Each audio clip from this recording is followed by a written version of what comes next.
Assalamualaikum warahmatullahi wabarakatuh. Salam sejahtera untuk kita semua. Kembali lagi kita hadir melanjutkan video yang sebelumnya ya. Jadi ini video kelanjutan dari video sebelumnya, yaitu video yang lebih lebih cocok menjadi teman pendamping teman-teman melewati fase awal ketika teman-teman baru menyukai pusaka atau baru terjun ke dunia pusaka. Dan di video pertama kita sudah bahas mengenai motivasi atau alasan-alasan yang biasanya terjadi pada orang ketika dia ingin memiliki pusaka. Apa alasannya ketika dia ingin memiliki pusaka? Nah, di sini adalah kelanjutan dari itu atau pengembangannya sekaligus tips-tipsnya. Nah, apakah itu? Ya, mari kita mulai. Nah, sebelum mulai, saya hanya ingin sedikit memberi gambaran atau ya mungkin disclaimer ya. Jadi, apa yang saya sampaikan ini semua kesimpulan yang saya buat sendiri. Jadi merupakan pendapat saya berdasarkan realita lapangan dan pengalaman yang terjadi. Tidak bermaksud menggurui, hanya membagi pengalaman. Siapa tahu memang bisa bermanfaat menjadi panduan atau pegangan teman-teman melewati fase-fase awal ketika baru terjun ke dunia pusaka. Ya, jadi ada 4 tips ya. Ada 4 tips atau 4 pedoman yang bisa dipegang. Kita langsung mulai. Yang pertama adalah kenali selera Anda. Nah, dari 4 tips ini merupakan fondasi utama. Merupakan pengembangan dari video pertama, yaitu motivasi atau alasan-alasan teman-teman kenapa mau punya pusaka atau kenapa mau punya badi. Ya, dengan alasan itu berkembanglah seiring perjalanan alasan itu, ya, berkembanglah membentuk yang namanya selera. Nah, selera ini terkadang kalau kita tidak terlalu perhatikan, kadang malah tidak jelas, ya loncat-loncat. Padahal intinya kita yang belum mengenali selera kita sendiri. Nah, di sini saya beri gambaran bagaimana cara mengenali selera kita. Jadi ini sangat penting karena basic dari perjalanan teman-teman menuju ke fase yang selanjutnya.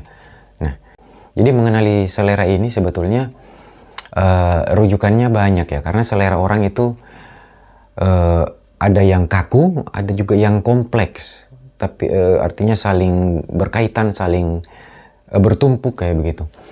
Nah, selera ini kita bisa gambarkan menjadi berbagai macam contoh. Contoh paling simpel. Tentukan dulu teman-teman suka tua atau baru. Ya. Ada memang yang seleranya badi baru saja, tempaan baru. Ada juga yang seleranya badi tua. Dan ada yang menyukai keduanya. Kembali ke item barangnya. Kemudian tua atau baru, selera di antara berbagai macam pamor. Sukanya pamor apa? Ya, ada Leko AC, ada Kurisi, ada Dato-Dato, ya, macam-macam. Ada Gantara Mas Susung. Kemudian selera dari jenis badi atau daerah asal misalnya. Yang dari asal Bugis, asal dari Makassar, asal dari Luwu, asal dari Pangkep, asal dari Wajo. Dan ya, berbagai macam asal-asal berbagai macam jenis-jenis badi di Sulawesi berdasarkan asalnya. Nah, terus mungkin selera dari penggunaan kayunya. Saya senang kayu yang menggunakan jenis kayu tertentu. Ini bagian-bagian pembentukan selera yang teman-teman mesti kenali.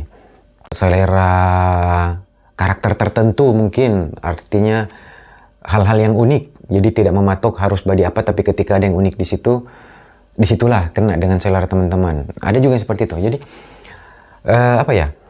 faktor-faktor yang mempengaruhi selera itu sangat banyak. Seperti itu.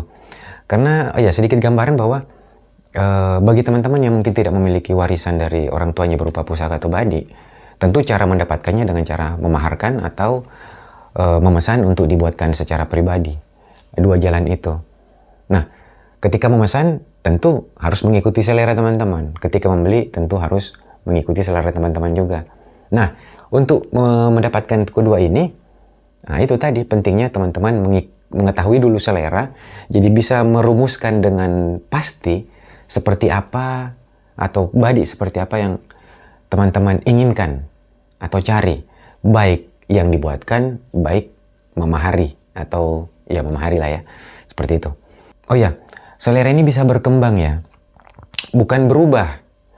bukan berubah, tapi dia berkembang menjadi konsep yang lebih matang seiring bertambahnya pemahaman atau ya bertambahnya pemahaman atau keilmuan teman-teman terhadap pusaka itu sendiri. Jadi selera itu sebetulnya memang tidak baku. Dia tidak baku. Bisa berubah dan berubahnya bersifat berkembang. Kita lanjut ke poin yang kedua. Nah, tips kedua atau panduan kedua setelah teman-teman mengetahui yang namanya selera ya, atau sudah mematok selera teman-teman seperti apa. Yang kedua adalah memiliki yang terbaik dari selera teman-teman itu. Ya, boleh dikata memesan atau memahari ya. Tapi pilihlah yang terbaik. Ketika memesan, pesanlah yang terbaik sesuai selera teman-teman. Ketika ingin memahari, pilihlah yang terbaik. Proses itu memilih yang terbaik itu tetap sambil berjalan setelah selera diketahui, tetap berjalan dengan tolak-tolak ukur apa yang teman-teman pakai ketika memilih yang terbaiknya. Dan serasa ketika sudah mengetahui latar belakang, alasan, kemudian selera secara visual ya, atau pengetahuan umum, pastilah teman-teman sudah punya feeling, sudah rasa atau intuisi memilih yang terbaik di antara beberapa pilihan yang memang masuk ke selera teman-teman. Nah, pilih yang terbaik. Kenapa yang terbaik? Gamblangnya begini, kalau kenapa yang terbaik. Pertama, ketika selera teman-teman berkembang, ya, item yang teman-teman dapatkan itu tidak langsung berubah secara signifikan di mata teman-teman karena merupakan pilihan terbaik di selera teman-teman di waktu itu. Kemudian yang saya katakan selera berkembang itu berbelok jauh bukan ya, tetapi seiring bertambahnya pengetahuan dan pemahaman juga. Jadi item tersebut value-nya masih sangat bagus. Nah, ada dua kemungkinan yang biasa terjadi. Teman-teman memaharkan kembali. Tentunya secara nilai ekonomis dia tidak akan jatuh karena yang terbaik diantaranya. Yang kedua, kalau bukan dimaharkan kembali, dikoleksi tetap karena ya masih selera teman juga dan yang terbaik, kayak gitu. Jadi tidak semudah itu mau dipindah tangankan. Nah, menjadi bagian dari koleksi teman-teman. Mungkin sekaligus mengingat perjalanan teman-teman. Oh, begini, dan inilah semua referensi nyatanya atau referensi langsungnya berupa bendanya. Nah, oke, itu tips yang kedua. Kita lanjut ke yang ketiga. Ya, untuk yang ketiga adalah tipsnya itu memperbanyak referensi. Baik secara online dan yang utama secara offline atau langsung. Kenapa penting perbanyak referensi? Dengan banyaknya referensi, banyak perbandingan yang bisa hadir. Dari segala macam aspek, dari segala macam pengamatan, dari segala macam penilaian. Akan banyak pembanding. Nah, disitulah kita bisa mendapatkan pembelajarannya. Jadi, pemahaman bertambah seiring waktu, dan kemudian tetap mengacu pada dasar-dasar selera teman-teman juga. Tetapi sebaiknya jangan hanya berupa selera teman-teman, secara keseluruhan lebih baik karena khasanahnya lebih luas dan pembandingnya pun lebih banyak kayak gitu.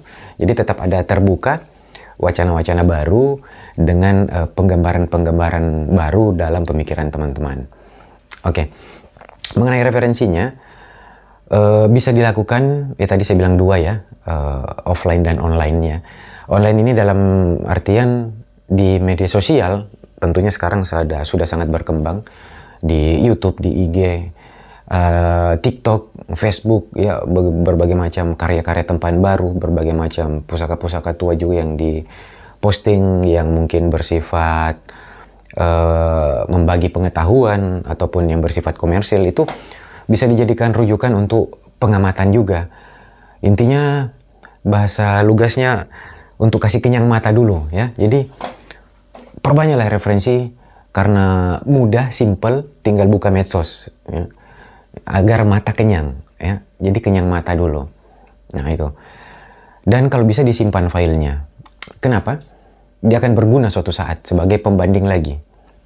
Nah, setelah kenyang di online atau kenyang mata di medsos, yang paling penting secara offline. Karena kalau di medsos itu kenanya di mata, kalau offline atau secara langsung itu kenanya di rasa. Tetap mata dan rasa ya, tapi rasanya yang lebih utama. Ya, kalau yang satu cuma mata saja. Bisa jalan beriringan, bisa di medsos dulu karena dia lebih simpel atau lebih mudah ya. Kalau untuk secara offline-nya berkunjung langsung menghadiri event-event itu mungkin situasional ya atau kondisional, karena ya ada event, ada pameran baru bisa, atau relasi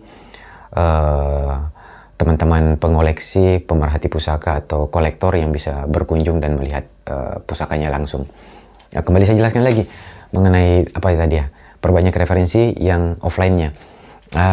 Banyak jalan untuk melaksanakan itu. Pertama, bisa aktif bergabung ke komunitas-komunitas pusaka yang ada di daerah sekitar teman-teman. Karena di situ tentu banyak item-item badik langsung yang bisa teman-teman lihat dan pegang langsung.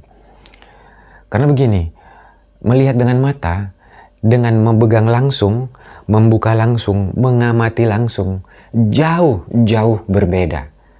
Ya, rasanya itu tetap akan jauh. Faktor mata memang berpengaruh, tapi rasanya tetap jauh. Dan nilai-nilai yang akan keluar tetap akan jauh juga berbeda. Nah itu jalannya tadi. Bisa ikut bergabung atau aktif berkenalan ya, bersosial dengan teman-teman yang ada di komunitas pusaka atau lembaga-lembaga pemerhati pusaka, atau sekalian ikut bergabung. Itu salah satunya. Yang kedua, mengikuti event-event pameran, baik yang diadakan oleh misalnya pemerintah, atau yang diadakan oleh komunitas atau lembaga pusaka, ataupun juga kampus, karena biasa juga ada kampus yang mengadakannya. Yang ketiga, mungkin bisa bergaul dengan kolektor ya. Jadi kalau tadi wadah, berbicara komunitas atau wadah, kemudian ini langsung ke personalnya, ke orang-orang yang memang mau ngeleksinya. Itu lebih paten juga karena lebih spesifik bahwa memang item-item koleksian yang dilihat. Kalau di komunitas bukan tidak spesifik, tetapi dia lebih luas. Lebih luas, koleksinya ada, karya-karya yang menariknya ada, ilmu pengetahuannya juga lebih luas. Jadi skalanya lebih besar. Jadi bisa juga mulai dulu dari skala kecil yang personal, baru ke komunitas. Tapi ya tergantung konteks sosial teman-teman seperti apa, mulainya dari yang mana, dengan kondisi kenyataan lapangannya, lebih mudah aksesnya kemana, mungkin itu. Jadi 3 itu mungkin merupakan jalur ya untuk memperbanyak referensi. Oke, kita lanjut ke yang keempat. Nah, yang keempat ini masih sedikit bersinggungan dengan tips ketiga, yaitu perbanyak referensi. Tetapi ini lebih lebih menjurus ya, lebih to the point ya, begitu. Apakah dia? Jangan malu bertanya dan carilah guru. Maksudnya gini, dengan banyaknya tempat mendapatkan referensi, salah satu pilihan terbaik juga adalah carilah guru. Artinya ini bukan guru dalam konteks belajar mengajar seperti pendidikan akademis ya, tetapi banyaklah bertanya tanpa sungkan dan tanpa malu, tapi tetap menggunakan adab dan etika yang baik. Bertanya kepada orang atau sosok ya yang memang dinilai kompeten dalam pengetahuannya ya, memang pengetahuannya juga luas, kemudian referensinya juga banyak atau cukup ya, banyak lah ya, dan memang tidak tidak pelit berbagi informasi. Nah, jadi saya rasa itu lebih straight to the point ya kalau kayak gitu, karena lebih terarah dan fokus. Dan itu bisa ditemukan dari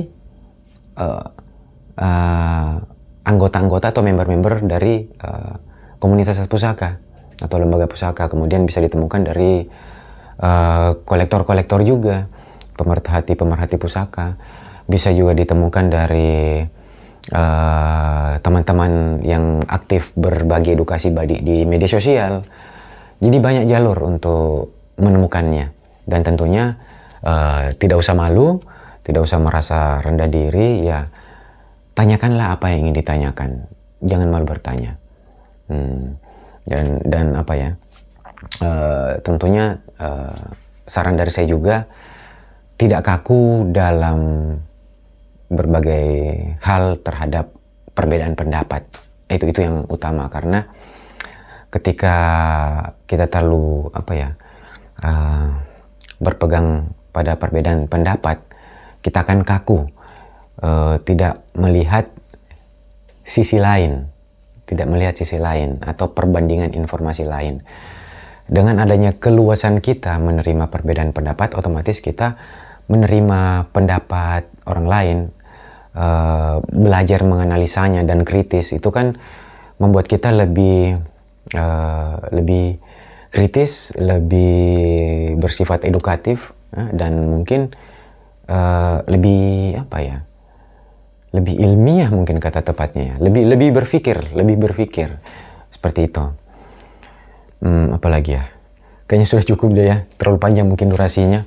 Jadi intinya ada 4 tips ya, dan mudah-mudahan bisa mendampingi teman-teman dalam proses perjalanan di fase awal ketika baru mengenal pusaka atau baru belajar menyukai pusaka. Nah, oke. Terima kasih telah menonton, semoga bermanfaat. Saya HSP undur diri. Assalamualaikum warahmatullahi wabarakatuh. Salam pusaka, sampai jumpa.